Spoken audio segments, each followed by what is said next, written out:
Hello, I am Mayor Watt. That is ohmTown.com. I'm the mayor of ohmTown. That's why they call me Mayor Watt. Today's episode of the ohmTown Daily News Show is for May 30th, 2022. And what is the ohmTown Daily News Show? Well, ohmTown.com is a news aggregator. I use it in my personal and business life, and it aggregates news from a lot of sources into six main categories: create, news, education, entertainment, social, and technology, and then about 50 shows that I hope eventually I'll bring to Twitch and to YouTube. It really depends on, I guess, how things go. So it's up to everybody. I also turn it into a YouTube channel and into a podcast. So if you search pretty much anywhere, Spotify, YouTube, Apple, Google, like I said, pretty much everywhere, just search for ohmTown and you should find this show. And none of the others are actually live yet. I've been trying to get the business one started here on Saturdays and Sundays. But that's just kind of getting delayed because of other things going on that I triage throughout the day. So without further ado, let's get into today's news. And the first article that I'm going to talk about and introduce you to, you may find this stuff on your own. Not all of the news that I talk about is, I guess, extremely popular, or you may not have seen it. And it's really, my goal is to talk about the news in a holistic way. And so some things you're not going to be interested in, some things you are, some things you will have found. And I really want you to come over and talk to me live during the show here on twitch.tv/ohmTown.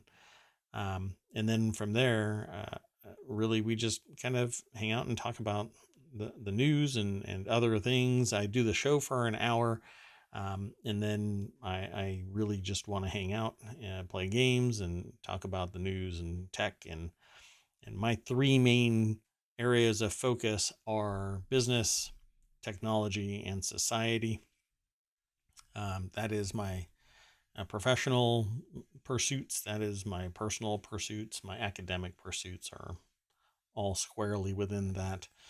And this first article here is something that's really interesting because I've always wanted to be able to use technology to further educate, but like almost immediately. What I really want are AR glasses where I can look at something and a full-fledged dossier on whatever it is that I'm looking at exists, right? So, and dossier may be the big word that really just means a bunch of information about whatever it might be. So if I look at a car, it will detect what the car is and be able to give me a bunch of stats on it.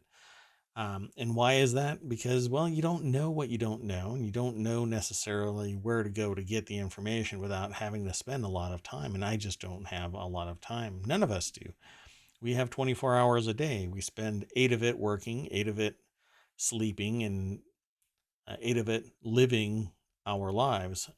Because while you're working, you're not supposed to be out, quote unquote, living your life, because you're supposed to be working away and toiling away at whatever it is your employer wants you to be toiling away at. And so 8 hours of your day is working, 8 hours of your day is sleeping, and 8 hours of your day is supposed to be you time, right? For everything else, a whole third of your life, except you have to travel and you have to shower and you have to eat and you have to do things that are required of you, but then you are down to maybe 4 or 5 hours because you have to spend all that other time doing various other pretty mandatory things. So If we were to have AR glasses, I wouldn't have to do a lot of these other things, because like searching for information, because I can just look at something and it would provide the information. Well, here's how to identify plants and flowers with your iPhone camera. You can use your camera and photo app on your iPhone to easily identify any flower or plant without any third-party app, thanks to iOS 15. Here's how to do it. So let's click the link. It'll take us over to Apple Insider, and Andrew O'Hara is the author of this article. And so it says you can use the camera and photo apps on your iPhone to easily identify any flower or plant. As the weather's getting nicer, folks are heading outdoors, right? And all you need to do, apparently, is point it at whatever it is. It says, open the camera app on your iPhone, take a photo of any plant, head to the camera roll or the Photos app, find the image that you're looking at or whatever, and swipe up or tap the encircled eye icon on the toolbar and tap look up. And there you go. Brilliant. So I have some bushes out when I bought this house. And yeah, I work from home. I've managed to figure out a way to not have to commute to a job. I used to spend upwards of 6 hours commuting because of how I worked previously, 100-hour work weeks in different locations and having to go to different offices. And it just wasn't for me. So that's kind of what motivated me to want to really be a proponent of driving home the point that unless you are doing something bespoke, custom, something that requires your hands to be on it, you don't need to go to work. If you are doing white collar work, you don't need to go to work.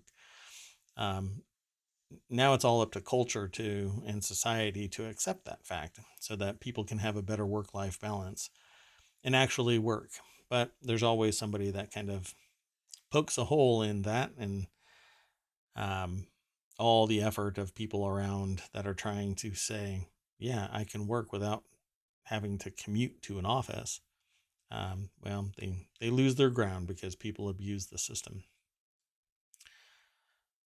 Yeah. Anyway, back into this article. It seems pretty simple, right? Just take a picture and look it up. Ta-da! Pretty neat. And they give plenty of examples. So if you want to see more pictures or read more about this, then head over to Apple Insider and you can follow the link that's posted in the chat right now. Let's go over to the next article, which is about a meteor shower.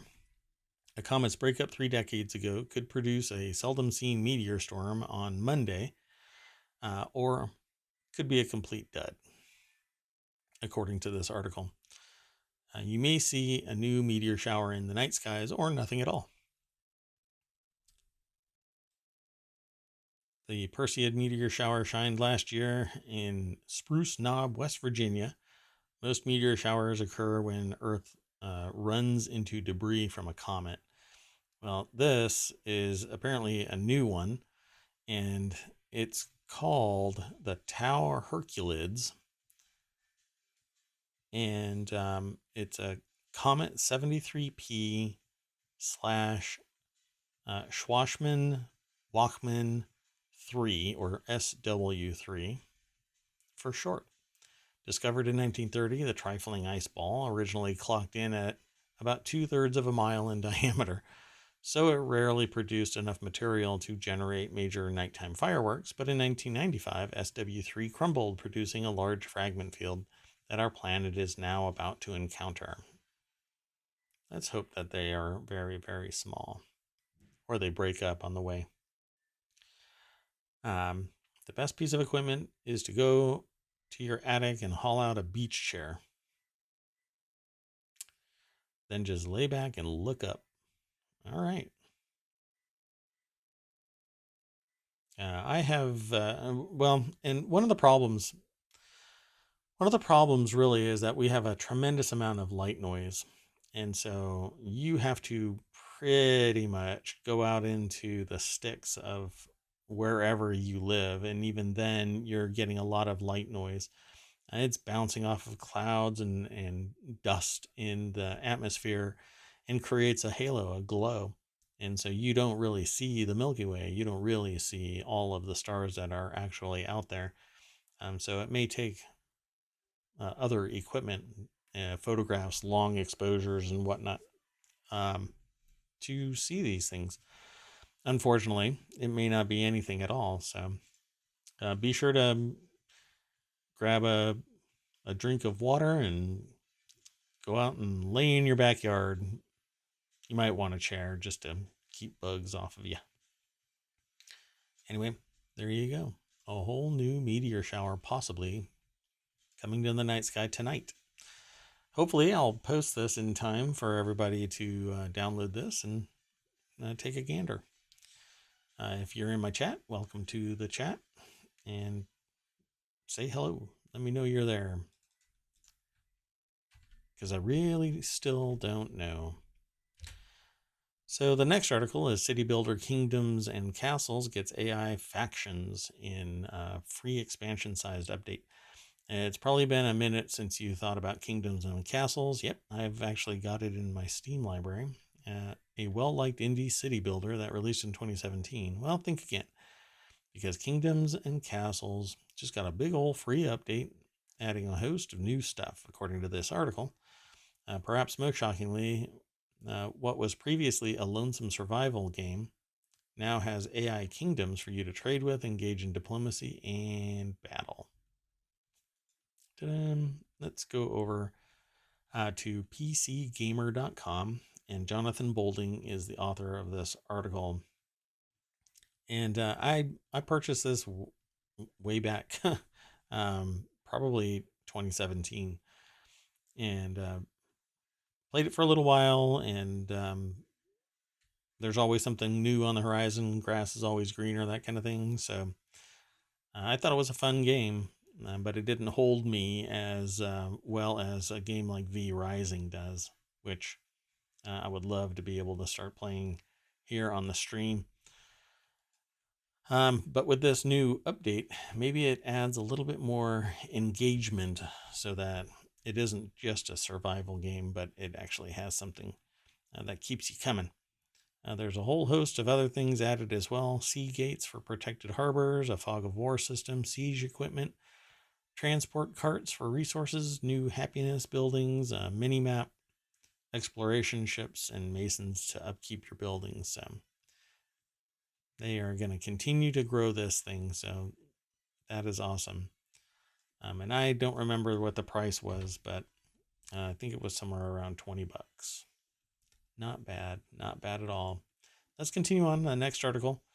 It's something that I've been talking about for several days now, is the warnings that cancellations and whatnot were coming to airlines over summer, supposedly to get ahead of things because of flight crew and pilot shortages. Well, a new airline received 3,000 applications for its first 50 pilot jobs, despite a global shortage of flight crew. A new transatlantic airline received 3,000 applications for its first 50 pilot roles. This is despite a global shortage of pilots that's left airlines struggling to meet travel demand. I would like to know what the specifications are of these job offers, or openings, I should say, because you don't see this kind of activity unless historically people have been feeling a little bit underappreciated. And that's why people leave jobs, because they don't think that it's going anywhere. They don't see themselves being fulfilled in some way, or they are being harmed in some way. They're either somebody in the enterprise is driving them crazy, or there isn't enough money, or there isn't any career upward mobility. So let's click the link, visit the source. This is a businessinsider.com article by Stephen Jones, and it's apparently North Atlantic Airways will operate transatlantic flights between Oslo, London, and several U.S. cities. Not bad. The chance to fly Boeing Dreamliner jets has been a draw, the spokesperson said. And I'm not sure what else is in there. It will operate Boeing 787-9 Dreamliner planes, formerly operated by Norwegian Air, which saw its long-haul division collapse during the pandemic. So this is not just new, but it's kind of like a pivot. I'm sure that there are a tremendous number of people that were in the other enterprise shifted over into this enterprise. A Norse spokesperson told Insider that the number of applicants is higher than anticipated, and all are from qualified pilots, including some that work for other airlines. The opportunity to fly Dreamliners has been a popular draw for pilots. They want to see something new. They want to do something new. They want to make more money in the process of it. Pent-up demand and existing shortages are forcing airlines to change how they recruit. Air passenger numbers rose 76% in the year to March 2022, according to figures from the International Air Transport Association, while still 41% below pre-pandemic 2019 levels. Airlines are finding it hard to meet that uptick. If demand carries on at its current rate, the U.S. airlines will need to find 14,700 pilots by 2030 to meet it. This is an interesting article. So if you want to read more about this, they end up talking about more kind of what's going on in the sector. But I had already mentioned in the previous couple of streams that flights are being canceled. 1,000 are estimated to be canceled every day. And that's just a tremendous amount of cancellations, leaving people somewhat high and dry. And we don't know what the results of these cancellations really are to people and whatever their plans were. So we can safely bet that they didn't make it to their destination on time. The next article is over in the Order of the Brew. It's a channel about beer, essentially. And it's a recipe for some food: curry yogurt marinated shrimp skewers with green rice. We're coming up on summer, where some people are taking today off. I never take a day off. And this, I thought, it popped up in my news. I thought it was interesting. So it says grilling with Weiss beer. Curry yogurt marinated shrimp skewers with green rice, inspired by South Asian flavors and a splash of Hefeweizen. Just the thing for the season's first cookout. And they said in brackets or in parentheses, that's a lie. We never stopped cooking it. So this is the beerandbrewing.com. It's an article written by Christopher Sina, or Sina, C-I-N-A. And, well, yeah, the picture has me sold. Now I just have to go. I'm waiting for my deck to be built. I don't have a grill because of that. I'm going to be firing it up as early and often as possible. And they even have a recipe. So you can go over to beerandbrewing.com and do a quick search, or follow the link that's in the show notes, and it'll take you over there eventually. All you have to do is click on the visit the source link at the bottom of my links. And that's all it is. It says they have beer tasting notes, beer suggestions. If you are a beer drinker, then you'll probably like this site and this article, and definitely like the idea of putting it all together and sitting out and enjoying a summer barbecuing and having a beer. Me personally, I haven't had more than three, I think, three beers in the last 90 days. And let me tell you, it's you see a lot of people enjoying beer out, having a good time, and it makes you crave having a beer. But I'm sticking to it. I'm not having any additional sugar. I'm not eating or drinking any alcohol, and just doing an experiment, and we'll see what happens coming up. Probably in the next within the next 30 days, I'll find out if my experiment worked. I also have a tonal coming, which is an exercise piece of exercise equipment that uses electromagnets to create resistance, and it actually bolts onto the wall. It's really neat. A bit expensive, but if it pays, if it gets a person healthy, then it's worth it. And a few other things are going on, so I will return to drinking beer and some spirits once my experiment is done. So don't forget, go over to beerandbrewing.com and have a beer and some shrimp in my in my name, because I am suffering right now for the sake of an experiment. Anyway, go and enjoy it. The next article, I'm going to keep on rolling through these. The Word in Tech. For $500, you can buy the Third Sister 6.5-foot double-bladed lightsaber. Hasbro has designed a lifelike lightsaber just in time for the premiere of the new Obi-Wan Kenobi series, one that might be the toy maker's most ambitious and expensive replica yet. The Black Series Riva Force FX Elite lightsaber costs $499 and measures a total of 6.5 feet with both blades attached. It's modeled after the lightsaber wielded by the Third Sister, also known as Riva, a cold and callous inquisitor set on hunting down Obi-Wan. Just like the iconic lightsabers we've seen held by inquisitors in past Star Wars series. Yeah, so it's always this style for these inquisitors. The article's over at TheVerge.com by Emma Roth, and they said that it doesn't spin. I've never understood that spinning, but I get it. It's part of I understand the lore and all of that, but 6.5 feet. This thing is not something that can be easily thrown about in combat, it seems.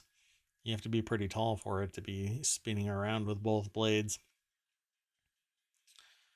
At any rate, you also have to be pretty well off to spend $500 on a replica blade. And it comes out of HasLab. They have some pictures over there. It's the standard, red blade.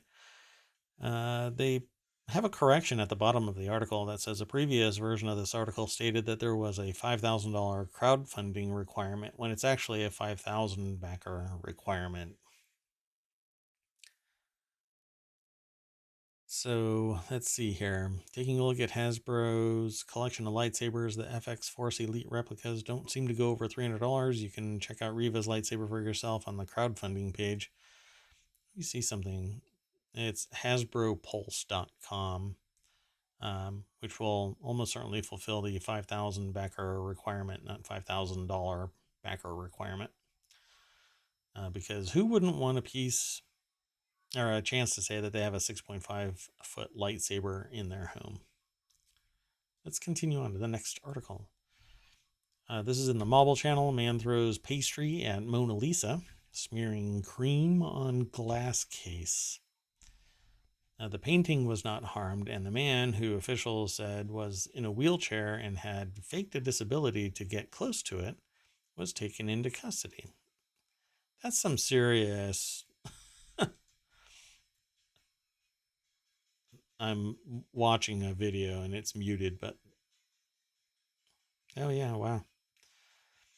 So it's protected. It seems a lot smaller. I've seen it, and Mona Lisa seems a lot smaller um, than you would think. Anyway, Luc Sundberg and 3 of his friends were in line inside the Louvre in Paris on Sunday, waiting to pose for a photo in front of the Mona Lisa when they heard gasps. A man dressed as a woman had sprung from a wheelchair and ducked under a rope barrier separating the painting from the crowd of about 100 people. The visitors watched in disbelief as he began pounding on the glass that shields the painting. Then Mr. Sundberg said, the man smeared what appeared to be cake all over the glass, protecting what is one of the world's most recognizable pieces of art. So let's see here. He threw a whole bunch of roses at me and then started yelling. People who are destroying videos and social media showed the man speaking in French, yelled that there were people who were destroying the planet, and that's why I did it. That's why the person at the Louvre did it. The Mona Lisa, painted by Leonardo da Vinci in the 16th century and perhaps the crown jewel of the Louvre's collection, is typically swarmed by camera-wielding tourists. The painting is held behind a thick glass case, an effective shield against pastries, and apparently pounding on it. Well, now because of this, we're probably going to have to stand back even further, and it'll be a little bit more protected. So nobody will be able to get close to this thing. And that's a shame. People like that are why we can't have nice things, while complaining that we can't have nice things because of other people. Yeah, there are a lot of people that are ruining the planet. But it's a societal concern that everybody has to take an active role in. But it isn't, consumers, right, aren't really, it's most of the pollution comes from in industry, not individuals. At least that's what I've read. That's what I've been told. Happy to talk about it some more. If you are motivated by this, then come and talk to me about it. Would love to have subject matter experts talk about it. This next article is over in the Warcrafter channel because of the source, not because of the topic. It would have been in something related more to tech, but as the launch of the next generation platforms with PCIe 5.0 SSD support draws closer, Phison has showcased a PCIe 5 drive in action. As expected, it's fast. I've spoken about this previously. Most drives are about half this speed, if that, for M.2 solid state drives. Regular SATA drives typically are somewhere around 500, 600 megabytes per second. These are actually clocking in at around 13,000 megabytes per second sequential read and write. And apparently that's not too far from the laboratory level of the theoretical maximum speed of PCIe 5x4. And that right there, that PCIe 5, that whole speed here was actually, I think it was first seen back with the MacBook Pro 20. When was it? 2015, I think it was. It was the last one where you could actually replace a drive.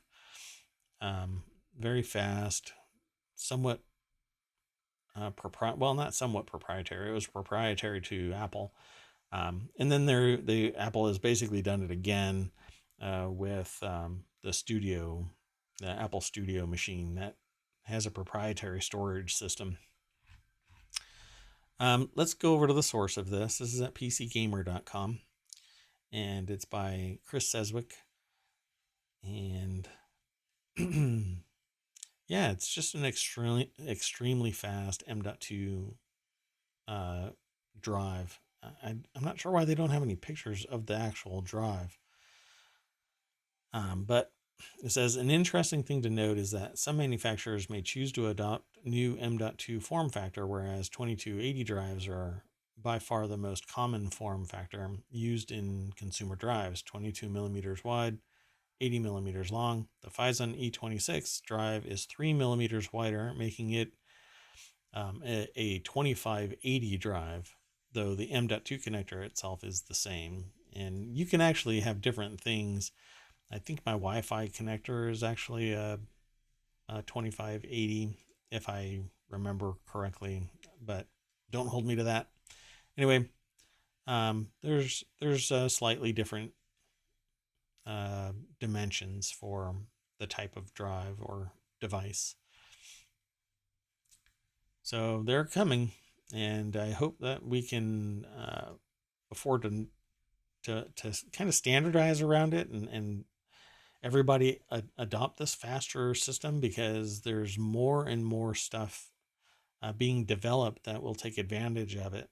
The prices will drop faster with greater adoption up to a point.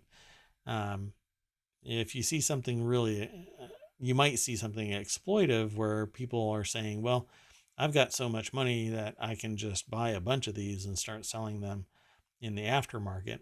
Kind of like what has been happening with GPUs. Well, GPUs are starting to drop. So what is the next big thing? To me, I think it's storage speed. Removing these bottlenecks so that people can game and compute faster and faster each successive year. Let's go on to the next article, which is about, it's in Warcrafters as well. Here's a look at the canceled Marvel MMO's Hero Creator. If you didn't know about it, there was a Marvel MMO that was coming, and it was canceled so that the company could focus on their existing properties like the Lord of the Rings Online and Dungeons and Dragons Online, DC Universe Online. I don't think that it was great to cancel this, but let's just go straight over to the source. This too is over at PC Gamer by Jody McGregor. It says it's rough out there for Marvel games. I just really wish that they would have spun this up as an MMO, but with a kind of how the original World of Warcraft exists, or along the lines of whatchamacallit. Oh my gosh. Hold on a second. Let's see if I can. My brain just went blank, like Skyrim. So something really immersive, something that has legs, something that really embraces the scale of Marvel, which is huge verticality, very fast, very dynamic. The fidelity of the audio be as well developed as the movies. But more importantly, really, the characters have to be as big as a superhero would be. So not just little jumps, but just massive jumps. And when somebody lands on the ground, they smash the ground, and it either stays there for a really long time, or is like semi-permanent, where somebody has to come over and repair it, and it makes it immersive. I just think that it would have been great. And now would be the time, because more people are playing games than ever. And Marvel is just massive. So this would just keep the engagement going. Licensed superhero MMOs are a tricky proposition. You can let people play existing characters and accept the fact that you'll end up with 5 Hulks running around together, which Marvel Heroes did, or you can have players design their own characters, and you would inevitably feel like second stringers compared to the real heroes, which DC Universe Online did. Not really. But you can go over to PCgamer.com and watch this video. which goes through the hero creator process, apparently. And like I said, I don't really watch all of this stuff, and I don't. Let me see. So it's a slide deck of 17 pictures. So you get to select the body type and customize the face and add flair, basically, clothing, etc. At least to some degree. And I'm sure afterward you would have been able to upgrade and get custom clothing or something else. So let's continue on. The next article is in the Warcrafters channel as well. Microsoft rumored to be making dongle for game streaming. My only feedback on this is if they do, it'll end up being something one year and then renamed 5 different things in 4 different years, and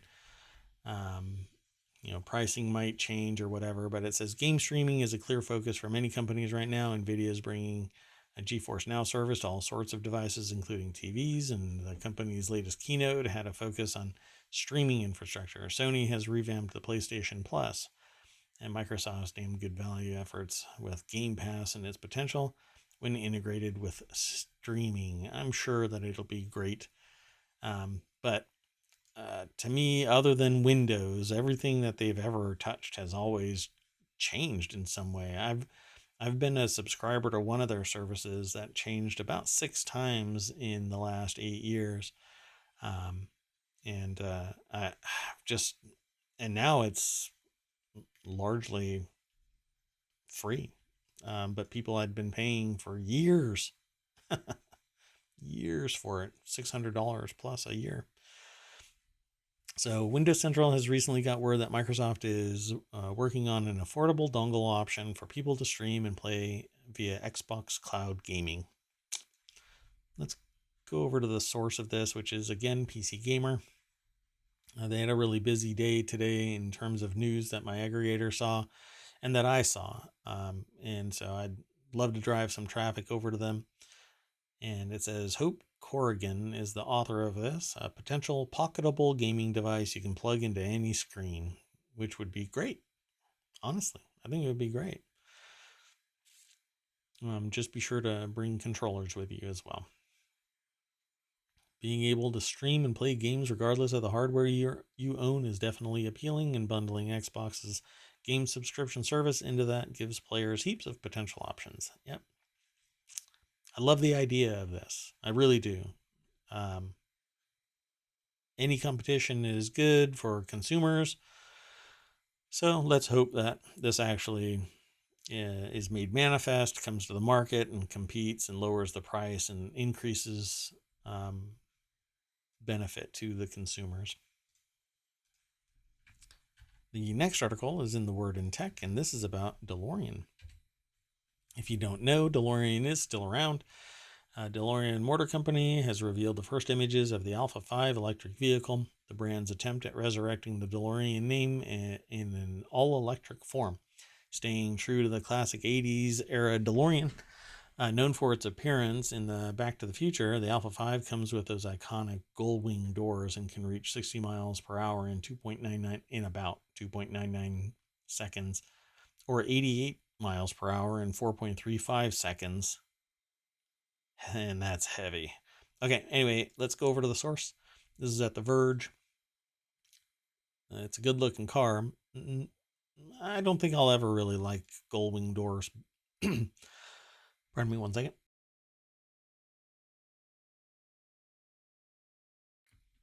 My voice is really scratchy today. So it says time machine not included, but the Alpha 5 EV looks really nice. Let's see what else they say in this article. Yeah, it's really slick. I like it. Let's see. This is what the side of it looks like.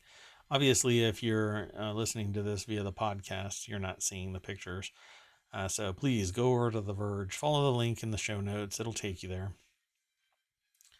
While the Alpha 5 does hint at its heritage to its gas-powered predecessors with gull-wing doors and sloped design, it trades an angular look for smoother curves and 4 seats instead of 2, which is great. And you can get that kind of performance by making it lighter, making it more aerodynamic, and putting those 2 seats in there actually lightens the load because there's not something back there like a heavy engine. Nope. Instead, you have electric motors, maybe at all of the wheels. I'm not sure. It doesn't really go into detail over at that article. But it says DeLorean plans on showing off the Alpha 5 to the public on its website tomorrow morning. So let's take a look Tuesday. Monday's a holiday here in the States. And now I want to know what the price is. It says it could come with a 100 kilowatt hour battery, offering an estimated 300 miles of range and a top speed of 155 miles. This is all pretty standard fare. But the looks are actually pretty stunning. Yeah, I dig it. I don't like the gold wing doors though, so.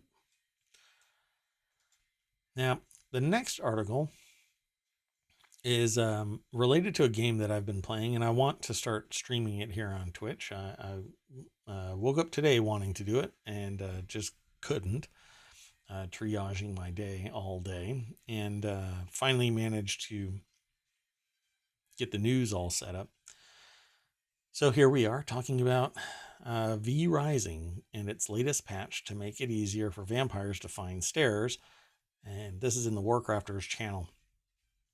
So I'm just going to go over to the article over at PC Gamer, and Imogene Meller is the author of this. The undead hate navigating complicated building menus. So there have been some tweaks to V Rising, and what I really want in V Rising is a more expansive building option set where I can do second floors or multiple floors and actually build the castle keep that I want. Right now it's all flat, one level. You can do stairs, but it's really just one level leading to another another level of geography. You can't build stairs internally and go up to a second floor. I wish that actually existed, and it would change the way that people build, because you only have a certain number. Although it's customizable, there's only a certain number of resources that you are allotted, unless you tweak your standard game set of rules. So it says V Rising crept up on us this month with its blood-sucking monsters, and within 3 days, 500,000 players had already started new unlives. For developer Stunlock Studios, this meant a lot of feedback to sift through. And the latest update makes another dent, albeit a small one, to the list. If you've had trouble finding stairs, you're in luck. So they found... It says, stairs have been added to the Castle Floors tab in the build menu to make it easier for players to find them. Yeah, it was a little tough to find, and it still is, to find certain things. You have to kind of fish around. It probably would be easier as a more vertical menu system instead of the way that it is right now, which is horizontal, kind of like a slider. But I want more. I really do. I want more from V Rising. Not that I'm unhappy with what's already there, because it's fantastic and it's expansive, but it's still not enough for me. I really love base building, and I love the whole mechanic of being a vampire in this space. But it's an alpha, so we will see more. It says, along with the FPS, texture quality, and build menu tweaks, some bugs have also been squashed. The most notable bug fix is an issue where performance would drop when hitting Knight Marshal Sticks, the Sunderer, with specific abilities like Mirror Strike, and that's been solved. So go check it out. I really don't like the article where it states that it's Valheim with vampires, but It says, but actually, it's far more than that. Players can set up dedicated servers to play with friends, and that's not really the problem with the statement Valheim with vampires. Or if you don't want to have friends, there are offline modes also newly available. It's pretty amazing. Just a few days ago, it reached 1 million copies sold, so maybe now's the time to get a little bloody. It's a fun game, folks, so go check out V Rising. Be the vampire you've always wanted to be. I did not post that in the chat. Oh, and you can watch the VOD later. But I would prefer you to show up to hang out with me, talk to me about games, technology, society, business, all kinds of stuff. Oh, and I may have solved the problem with my bandwidth dropping. Without getting too into it, there have been firmware changes to my configuration that flipped switches in my configuration without me really knowing about it. So maybe it was my fault. I don't know. Anyway, back to the more serious side of things. Mobile. An article was aggregated into that channel. Brent crude breaks $120 a barrel as gas prices soar. The U.S. oil benchmark West Texas Intermediate also rose, reaching more than $116 a barrel, and the price spike comes at a time when demand in the United States is expected to rise with the start of summer. Fuel manufacturers change the formula depending on the season. I've always thought that was new, but maybe not. I don't remember how far back that process existed, but apparently it happens. And that formula or that change always increases the costs. I don't think that we'll ever go back down too much until probably 2023. But we'll end up watching it and see what happens. I'm sure that there are arrows in the quiver of the administration that can affect this, and who knows what the global socio-political, economic, and whatnot practices could change that might affect it. But one thing is absolutely true. Around 1970, the volatility of gas and oil prices shot through the roof. And when you do a historical chart of gas prices and oil prices in particular, you can see that volatility. And it's all about profiteering, kind of I don't know, one major resource being sold, and it's rather exploitive. But that's coming from somebody who, even looking back at history, I go, well, historically, there have been people that have been rather exploitive of other countries. And I guess now those former abusers are now being abused themselves. So it is what it is. And I'm sure that is an inflammatory statement that somebody will take exception to, but you can't ignore history. The next article that I was talking about was that Brent crude one, right? Well, when you click the link, you get taken over to The Hill, and it's an article about Brent crude breaking 120 a barrel. And it's written by Alexander Bolton. And let's see if there's something else in this article. That move sent the price. Okay, so the last time Brent crude breached 120 a barrel was in late March, shortly before President Biden authorized the release of 1 million barrels a day for a period of 6 months from the Strategic Petroleum Reserve. That move sent the price of Brent as low as 98 a barrel. European leaders are meeting in Brussels Monday and Tuesday to negotiate a Russian oil embargo, but the talks are being held up by Hungary, a major consumer of Russian oil. And Biden signed an executive order in March banning the import of Russian oil and liquefied natural gas and coal, which has contributed to higher prices. Yeah. No. Greed has contributed to higher prices. What could have happened was smaller margins, but you can't have that when you have stakeholders that are sociopathic and refuse to accept lower margins. Brent is still well below its all-time high of $147.50. I believe that was back in the late 70s, early 80s, when inflation was also skyrocketing higher than a SpaceX rocket. At any rate, we'll see how far this goes. And I've got one more article. And I thought this was interesting only because I am waiting to have a deck installed. And it says deck staining robot, IKEA Matter Hub, and Eve outdoor cam on HomeKit Insider.